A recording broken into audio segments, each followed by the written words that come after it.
에? AI가 내 일자리를 정말로 빼앗아 갈까? 아마 다들 한 번쯤은 진지하게 고민해 보셨을 거예요. 특히 글을 쓰거나 데이터를 분석하는 소위 머리 쓰는 일을 하는 분들은 더더욱이요. 오늘 저희는 바로 그 질문의 정중앙으로 한번 뛰어들어 보려고 합니다. 이제는 막연한 불안감이나 뜬구름 잡는 예측 말고요. 진짜로 실제로 사람들이 AI를 어떻게 쓰고 있는지 그 데이터를 봐야 할 때죠. 네, 바로 그 지점입니다. 저희 손에 마이크로소프트에서 발표한 아주 흥미로운 연구 결과가 들어왔거든요. 이게 그냥 설문조사가 아니에요. 그렇죠. 어떤 직업이 AI 기술의 파도를 정면으로 맞게 될지, 또 어떤 직업이 상대적으로 잔잔한 바다에 머무를지 보여주는 일종의 미래 직업 열 감지 지도라고 할 수 있습니다. 오늘 우리가 살펴볼 이 지도의 핵심은요. 대체가 아니라 변화의 방향을 읽어내는 데 있어요. 아직 동료 심사를 거치기 전인 최신 논문이긴 한데 그 접근 방식이 굉장히 현실적이라서 저희가 얻어갈 통찰이 아주 많습니다. 좋습니다. 이번 분석의 목표는 이 지도를 함께 펼쳐보고요.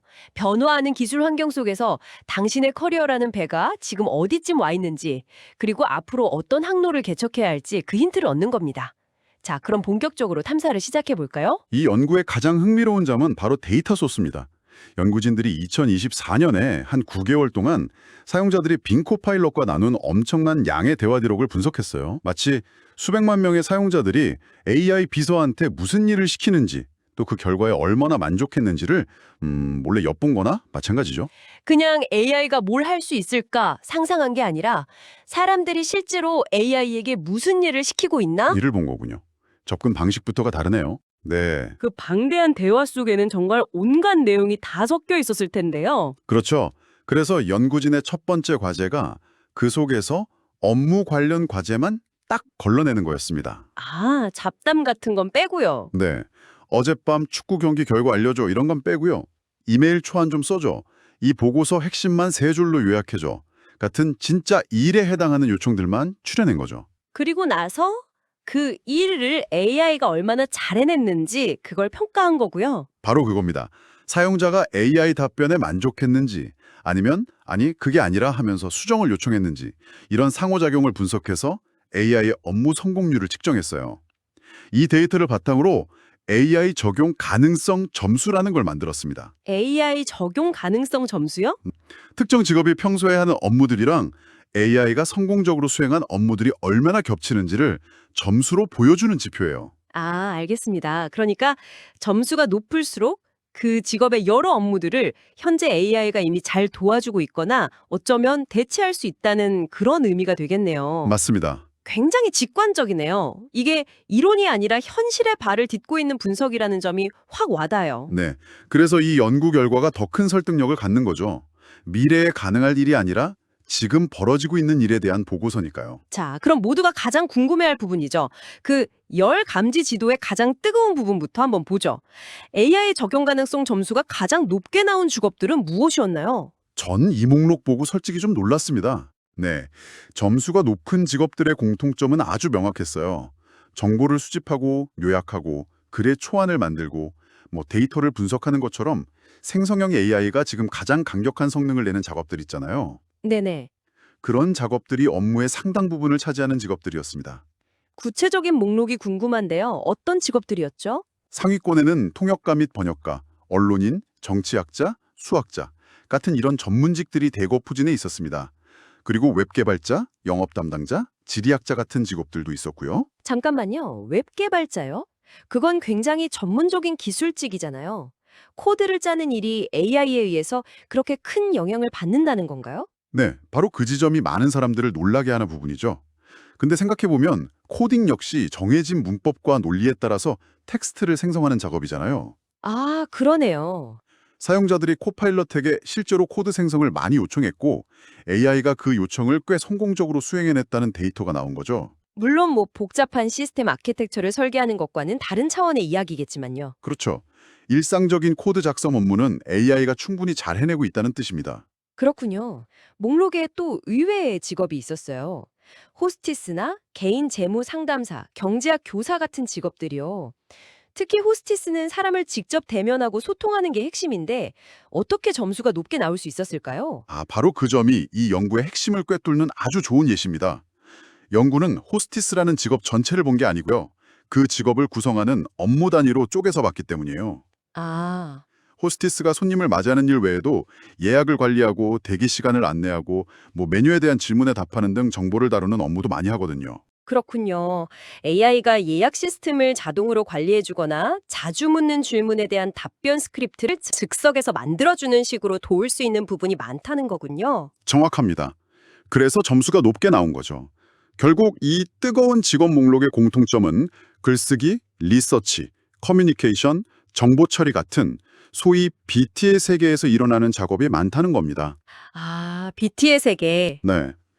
많은 분들이 창의적이고 전문적이라고 생각했던 화이트 칼러 직업들이 사실은 AI가 가장 잘하는 정보 처리 작업에 깊이 의존하고 있었다는 걸 보여주는 결과죠. 그렇군요. 정보와 데이터를 다루는 BT의 세계가 AI의 주된 활동 무대라는 게 명확해지네요. 그럼 자연스럽게 그 반대편이 공분해집니다. 지도의 차가운 부분, 즉 AI의 영향력이 가장 적은 직업들은 어떤 것들이었을까요?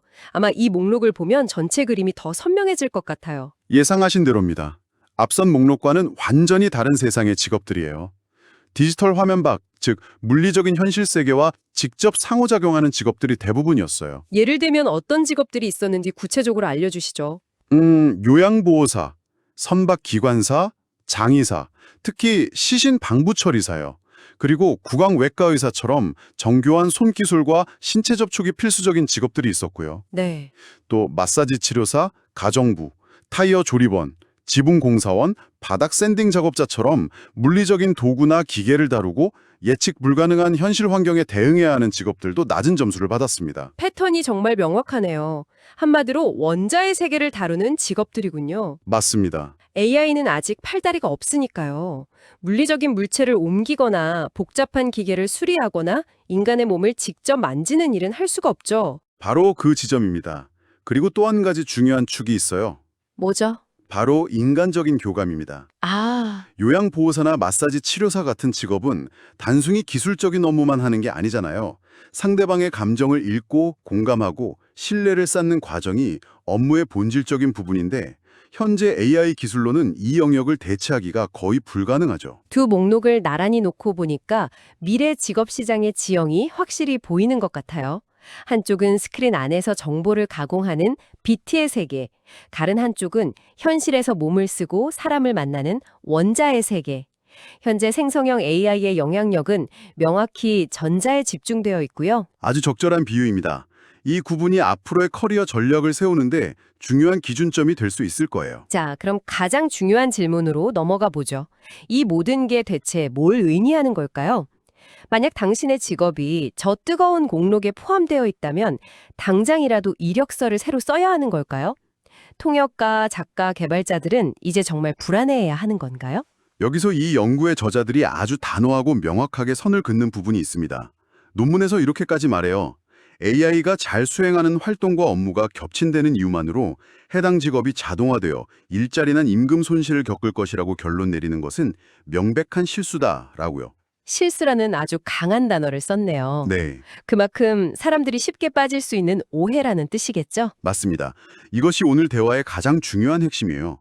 이 연구는 AI가 특정 업무, 그러니까 태스크를 얼마나 잘 하는지 보여줄 뿐이지 특정 직업, 오큐페이션 전체를 대체할 수 있다는 걸 의미하지 않아요. 아, 그 둘의 차이를 이해하는 게 정말 중요합니다. AI가 그중 일부를 잘 도와준다는 것이지 직업 그 자체를 통째로 가져간다는 뜻은 아니라는 거군요. 정확합니다. 언론인의 예를 한번 들어볼까요? 네. 언론인의 직업은 단순히 기사를 쓰는 행위가 아니죠. 자료조사, 인터뷰 섭외, 현장 취재, 사실 확인, 기사 작성, 편집, 수많은 업무들로 이루어져 있습니다.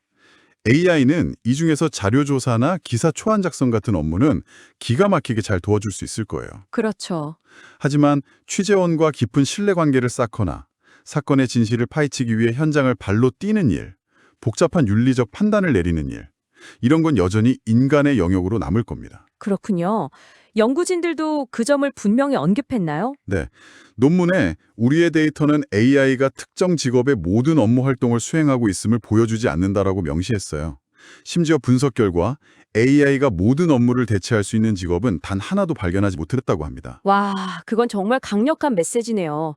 대체가 아니라 협업의 관점으로 봐야 한다는 거군요. 그렇죠. 그래서 대체, replace라는 단어 대신 보조, assist나 증강, augment라는 말이 더 적합합니다. 과거에 엑셀이 회계사의 단순 계산 업무를 자동화했지만 회계사라는 직업을 없애지 않은 것과 같아요. 아, 맞아요. 오히려 회계사들은 반복 계산에서 해방돼서 더 고차원적인 재무 분석이나 컨설팅에 집중하면서 그 가치가 더 높아졌죠. 이 연구 결과를 보니까 AI는 경쟁자라기보다는 내 능력을 몇 단계 업그레이드 시켜줄 강력한 도구 혹은 조수로 봐야 한다는 생각이 드네요. 결국 중요한 건 이 도구를 얼마나 잘 활용하느냐 하는 적응의 문제가 되겠고요. 맞아요. 이 연구는 어떤 직업이 사라질지 알려주는 공포의 목록이 아닙니다. 어떤 직업에서 AI라는 도구가 가장 유용하게 쓰일 수 있는지를 보여주는 기회의 지도로 해석하는 게 훨씬 생산적이에요. 기회의 지도, 좋은 표현이네요. 네. AI의 도움을 받아 반복적인 업무를 줄이고 그 시간에 인간만이 할 수 있는 창의적이고 전략적이고 공감 능력이 필요한 일에 더 집중할 수 있는 기회인 셈이죠. 오늘 살펴본 마이크로소프트의 연구는 AI가 지식 기반 업무에서 엄청난 잠재력을 보이고 있지만 그것이 곧바로 직업의 종말을 의미하는 건 아니라는 점을 데이터로 명확하게 보여주네요. 미래는 AI와의 싸움이 아니라 AI를 내 편으로 만들어서 함께 일하는 방법을 배우는 사람들의 시대가 될 것 같습니다. 네. 변화의 방향을 제대로 읽는 것이 중요합니다. 당신의 업무 중에서 어떤 부분이 AI에게 맡기기 좋은 반복적인 일인지, 그리고 당신이 더 집중해야 할 인간 고유의 역량은 무엇인지 고민해 볼 필요가 있는 거죠. 이 지도를 보면서 당신의 직업은 어떤 부분에서 AI의 도움을 받을 수 있을지, 그리고 당신은 어떤 새로운 가치를 만들어낼 수 있을지 한번 생각해 보시는 것도 아주 의미 있는 시간이 될 것 같습니다. 여기서 우리가 한 걸음 더 나아가 생각해 볼 만한 질문이 있어요. 네. 이 연구는 현재 우리가 정의하는 방식의 업무를 기준으로 AI의 능력을 측정했잖아요. 네, 그렇죠. 그런데 만약 AI가 정보 수집이나 초안 작성 같은 기초적인 업무를 거의 완벽하게 처리해주는 시대가 온다면 오늘 영향을 많이 받는다고 분류된 그 직업들의 본질은 과연 어떻게 진화하게 될까요? 흥미로운 질문이네요. 단순 업무가 사라진 자리에 어떤 새로운, 더 높은 수준의 업무가 생겨날까 하는 질문이군요. 그렇습니다.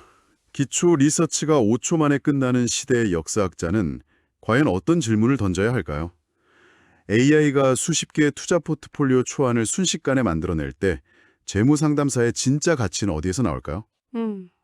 아마도 수많은 데이터와 AI가 생성한 그럴듯한 결과물 속에서 진짜 통찰력을 가려내고 복잡한 상황에 대한 윤리적 판단을 내리고 고객과 깊은 신뢰를 쌓는 일이 지금보다 훨씬 더 중요해질 겁니다. 결국 AI는 수많은 답을 제시할 수는 있지만 가장 중요하고 올바른 질문을 던지는 능력, 그리고 그 답을 바탕으로 현명한 결정을 내리는 지혜는 여전히 인간의 몫으로 남는다는 말씀이시군요. 네, 어쩌면 미래의 전문가들에게 가장 요구되는 능력은 바로 그것일지도 모릅니다. AI라는 강력한 엔진을 가지고 어떤 방향으로 항해할 것인지 결정하는 선장의 역할 말이죠. 그 역할이 앞으로 어떻게 정의될지 고민해보는 것, 그것이 이 연구가 우리에게 던지는 진짜 화두일 겁니다.